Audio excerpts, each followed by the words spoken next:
ನಮಸ್ಕಾರ ನನ್ನ ಹಿತೈಷಿಗಳಿಗೆ. ನಾನು ಚೆನ್ನಾಗಿದ್ದೀನಿ, ನೀವೆಲ್ಲ ಚೆನ್ನಾಗಿದ್ದೀರಾ ಅಂತ ತಿಳ್ಕೊಂಡಿದ್ದೀನಿ.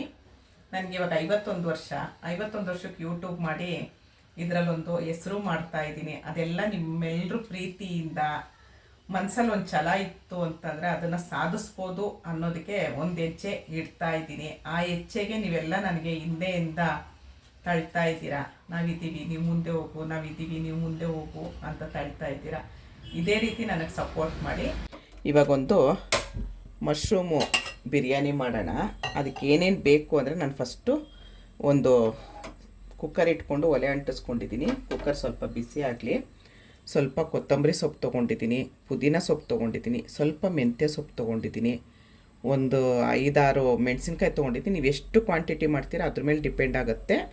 ಆಮೇಲೆ ಸ್ವಲ್ಪ ಪುದೀನ ಸೊಪ್ಪು ತೊಗೊಂಡಿದ್ದೀನಿ. ಆಮೇಲೆ ಸ್ವಲ್ಪ ಶುಂಠಿ ತೊಗೊಂಡಿದ್ದೀನಿ, 4 ಎಸಳು ಬೆಳ್ಳುಳ್ಳಿ ತೊಗೊಂಡಿದ್ದೀನಿ. ಆಮೇಲೆ ಒಗ್ಗರಣೆಗೆ ಒಂದು ಈರುಳ್ಳಿ ಕಟ್ ಮಾಡಿ ಇಟ್ಕೊಂಡಿದ್ದೀನಿ. ನಾನು ಮಶ್ರೂಮ್ನ ಈ ಥರ ತೊಳೆದು ಅರ್ಧ ಕಟ್ ಮಾಡಿ ಇಟ್ಕೊಂಡಿದ್ದೀನಿ. ತುಂಬ ಸಣ್ಣ ಕಟ್ ಮಾಡಬೇಡಿ, ಇದನ್ನು ಚೆನ್ನಾಗಿ ತೊಳ್ಕೊಬೇಕು. ನಾನು ಕಟ್ ಮಾಡಿ ನೀರಲ್ಲಿ ಹಾಕಿ ಇಟ್ಟಿದ್ದೀನಿ ಒಂದು 5 ನಿಮಿಷ ನೆನೀಲಿ ಅಂತ ಹೇಳಿ. ನೋಡಿ, ಈ ಥರ ಮಶ್ರೂಮ್ನ ಕಟ್ ಮಾಡಿ ಇಟ್ಕೊಂಡಿರೋದು ನಾನು. ಈಗ ಇದು ಕಾದಿದೆ, ಸ್ವಲ್ಪ ಸಣ್ಣ ಮಾಡ್ಕೊಳ್ತೀನಿ. ಒಗ್ಗರಣೆಗೆ ಒಂದು ಮರಾಠಿ ಮೊಗ್ಗು, 2 ಲವಂಗ, 2 ಪೀಸ್ ಚಕ್ಕೆ, ಒಂದು ಏಲಕ್ಕಿ ತೊಗೊಂಡಿದ್ದೀನಿ. ನೀವೇನು ಬೇಕಾದರೂ ಹಾಕ್ಬೋದು.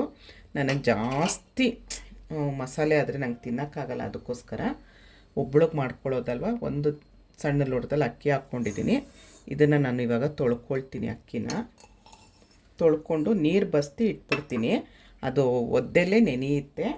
ಆಮೇಲೆ ಒಂದು ಟೊಮೆಟೊ ತೊಗೊಂಡಿದ್ದೀನಿ ನಾನು, ಒಂದು ಟೊಮೆಟೊ ತೊಗೊಂಡಿದ್ದೀನಿ. ಉಪ್ಪು, ಆಮೇಲೆ ಎಣ್ಣೆ ಇಷ್ಟು ಬೇಕು.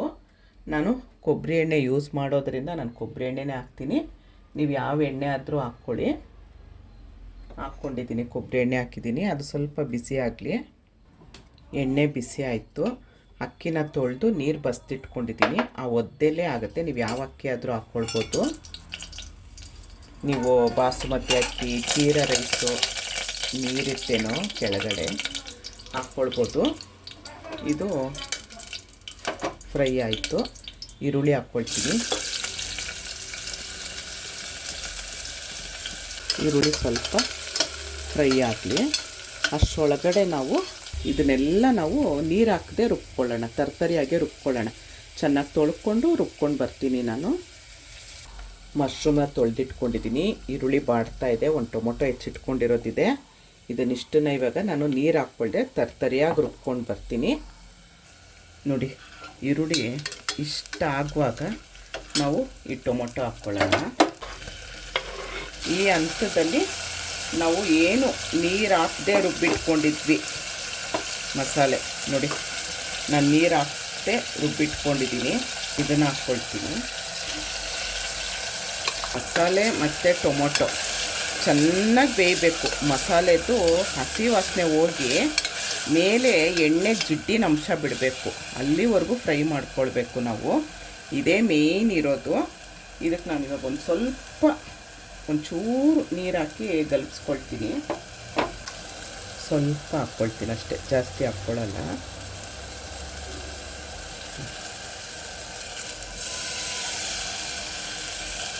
ಚೆನ್ನಾಗಿದು ಕುದ್ದು ಚೆನ್ನಾಗಿ ಎಣ್ಣೆ ಅಂಶ ಬಿಡಬೇಕು, ಅಲ್ಲಿವರೆಗೂ ನೀವು ಫ್ರೈ ಮಾಡ್ಕೊಳ್ಳಿ. ಈ ಹಂತದಲ್ಲಿ ನೋಡಿಕೊಂಡು ಸ್ವಲ್ಪ ಉಪ್ಪು ಹಾಕ್ಕೊಳ್ಳಿ. ನೀವು ಆಮೇಲೆ ನೋಡ್ಕೊಂಡು ಹಾಕ್ಕೊಳ್ಬೋದು.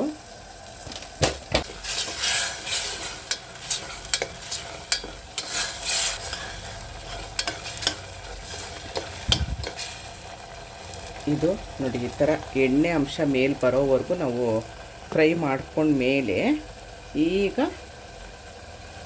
ಮಶ್ರೂಮ್ ಹಾಕ್ಕೊಳ್ತೀನಿ. ಮಶ್ರೂಮ್ ತೊಳೆದಿಟ್ಟಿದ್ನಲ್ಲ ನಾನು, ಅದನ್ನು ಹಾಕ್ಕೊಳ್ತೀನಿ. ನೋಡಿ, ಚೆನ್ನಾಗಿ ತೊಳಿರಿ ಮಶ್ರೂಮ್ನ.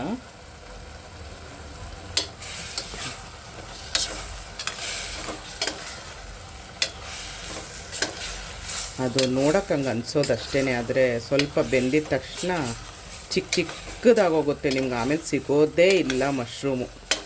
ನಾನು ಒಂದು ಪ್ಯಾಕೆಟ್ ಫುಲ್ ಹಾಕಿದ್ದೀನಿ. ಒಂದು ಪ್ಯಾಕೆಟು 35 ರೂಪಾಯಿಗೆ ಬಂದಿತ್ತು ಮನೆ ಹತ್ರ. ಒಂದು ಪ್ಯಾಕೆಟ್ ಫುಲ್ ಹಾಕಿದ್ದೀನಿ ನಾನು. ಆಮೇಲೆ ನೋಡಿ, ನೀವು ಅಂದ್ಕೊಳ್ಬೋದು ಅಯ್ಯೋ ಇಷ್ಟೊಂದು ಮಶ್ರೂಮಾ ಅಂತ.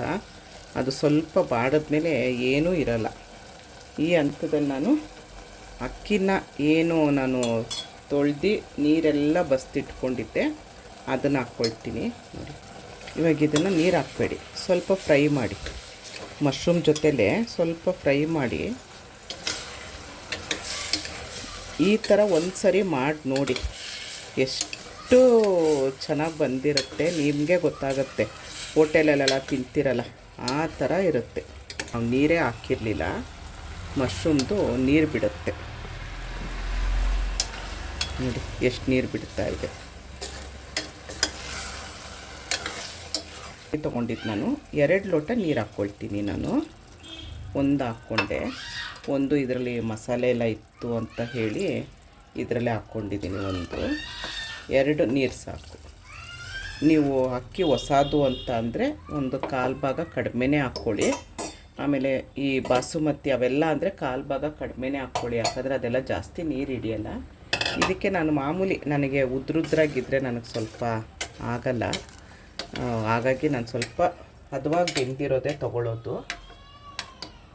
ತುಂಬ ಅಕ್ಕಿ ಗಟ್ಟಿ ಇದ್ದರೆ ಸರಿಯಾಗಲ್ಲ ನೋಡಿ. ಕಲರ್ ಆಗಲಿ ನೋಡಿ ಎಷ್ಟು ಚೆನ್ನಾಗಿ ಕಾಣಿಸ್ತಾ ಇದೆ ನೋಡಿ. ಇವಾಗಿದು ಹಂತದಲ್ಲಿ ಏನು ಮಾಡಬೇಕು ಅಂತೀನಿ, ಈ ಹಂತನೇ ನಾವು ಮುಖ್ಯವಾಗಿ ಈ ವಿಡಿಯೋನ ಮಾತ್ರ ಎಲ್ಲೂ ಸ್ಕಿಪ್ ಮಾಡಬೇಡಿ. ನಾನು ಯಾವ ಥರ ದಮ್ ಕಟ್ಟೋ ಥರ ಮಾಡ್ತೀನಿ ಅಂತ ಹೇಳಿ ಇವಾಗ ತೋರಿಸ್ತೀನಿ ನಾನು.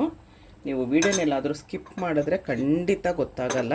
ಇದು ಇವಾಗ ಕುದಿ ಬರಲಿ ನೋಡಿ, ಕುದಿ ಬರ್ತಾ ಇದೆಯಲ್ಲ, ಈ ಹಂತದಲ್ಲಿ ನೀವು ಉಪ್ಪು ಸರಿ ಇದೆಯಾ ನೋಡ್ಕೊಳ್ಳಿ. ಇಲ್ಲಾಂದರೆ ಒಂದು ಸ್ವಲ್ಪ ಹಾಕಿ, ಒಂಚೂರು ಉಪ್ಪು ಮುಂದೆ ಇದ್ದರೆ ನಮಗೆ ಮಶ್ರೂಮ್ಗೆ ಅಕ್ಕಿಗೆಲ್ಲ ಕರೆಕ್ಟಾಗಿ ಬೆಂದಿರುತ್ತೆ, ಮತ್ತು ಬೆಂದಾಗ ನಮಗೆ ಉಪ್ಪು ಕರೆಕ್ಟ್ ಇರುತ್ತೆ. ಇದೀಗೆ 1-2 ನಿಮಿಷ ಕುದೀಲಿ ನೋಡಿ. ಈ ಹಂತ ಹೀಗೆ ಬರಬೇಕು, ಅಕ್ಕಿ ಎಲ್ಲ ಹೊಂದ್ಕೊಂಡು ಮೇಲೆ ಅಕ್ಕಿ ಕಾಣಬೇಕು. ಈ ಟೈಮಲ್ಲಿ ನೀವೇನು ಮಾಡಬೇಕು, ಮುಚ್ಚಿಡಬೇಕು. ಆವಾಗ ನಿಮಗೆ ಕರೆಕ್ಟಾಗಿ ಒಂದೇ ವಿಷಲ್ಗೆ ಆಗಿರುತ್ತೆ. ಇಲ್ಲ ಅಂತ ಅಂದರೆ ನಿಮಗೆ ಲೇಟ್ ಆಗುತ್ತೆ, ಒಂಥರ ಕೆಳಗೆ ಮಸಾಲೆ ಮೇಲ್ ಮಸಾಲೆ ಕೆಳಗೆ ಅಕ್ಕಿ ಆ ಥರ ಉಳ್ಕೊಳ್ಳುತ್ತೆ. ನೋಡಿದ್ರಲ್ಲ, ಈ ಹಂತ ಬರುವಾಗ ನೀವು ಮುಚ್ಚಿಟ್ರೆ ನಿಮಗೆ ಕರೆಕ್ಟಾಗಿ ದಮ್ ಕಟ್ಟಿರೋ ಥರನೇ ಬರುತ್ತೆ. ನಾನು ತೋರಿಸ್ತೀನಿ ನೋಡಿ. ಇದು ಒಂದು ವಿಷಲ್ ಬಂದರೆ ಸಾಕು ನೋಡಿ. ಪ್ರೆಷರ್ ಹೋಗಿದೆ, ನೋಡ್ಕೊಂಡು ತೆಗೀರಿ, ಕೈಗೆ ಆರುತ್ತೆ.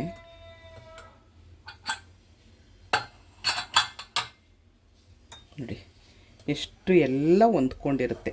ನಾನು ಹೇಳಿದ್ನಲ್ಲ, ಆ ಥರ ಮಾಡಿದ್ರೆ ಎಲ್ಲ ಹೊಂದ್ಕೊಂಡಿರುತ್ತೆ. ನೀವು ಇದು ಮಾಡೋದೇ ಬೇಡ, ತಿರುಗಿಸೋದು ಮಾಡೋದು ಏನೂ ಬೇಡ ನೋಡಿ. ಒಂದೇ ಕೂಗಿಸಿದ್ದು ಆದರೂ ಸ್ವಲ್ಪ ತಳ ಹಿಡ್ದಂಗೆ ಅನ್ನಿಸ್ತಿತ್ತು ನೋಡಿ. ಇಲ್ಲಿ ನೋಡಿ ಕಲರ್ ಚೂರು ಚೇಂಜ್ ಆಗಿದೆ.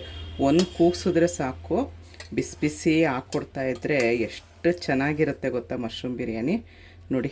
ಏನು ನಾವು ಇದು ಮಾಡೋದೇ ಜಾಸ್ತಿ ತಿರುಗಿಸಿದ್ರೆ ಮಶ್ರೂಮ್ ಎಲ್ಲ ಒಡೆದೋಗುತ್ತೆ. ಇವಾಗ ನೋಡಿ ಇಡಿನೇ ಇರುತ್ತೆ ನೋಡಿ.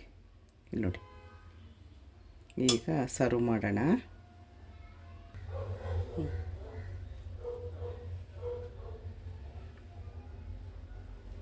ಎಷ್ಟು ಚೆನ್ನಾಗಿದೆ ಅಲ್ವಾ?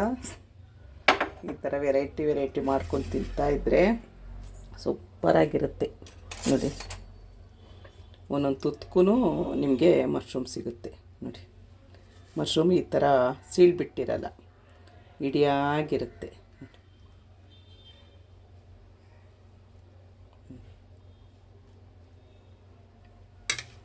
ನೋಡಿದ್ರಲ್ಲ ಮಶ್ರೂಮ್ ಬಿರಿಯಾನಿ ಹೇಗೆ ಮಾಡೋದು ಅಂತ. ಬಿಸಿ ಬಿಸಿ ಇದ್ದಾಗಲೇ ತಿನ್ನಿ, ತುಂಬ ಚೆನ್ನಾಗಿರುತ್ತೆ. ಇಷ್ಟೊತ್ತು ಈ ವಿಡಿಯೋ ನೋಡಿದ್ರಿ, ಇಷ್ಟ ಆದರೆ ಒಂದು ಲೈಕ್ ಮಾಡಿ, ಶೇರ್ ಮಾಡಿ, ಕಮೆಂಟ್ ಮಾಡಿ. ಧನ್ಯವಾದಗಳು. ಜೈ ಶ್ರೀರಾಮ್.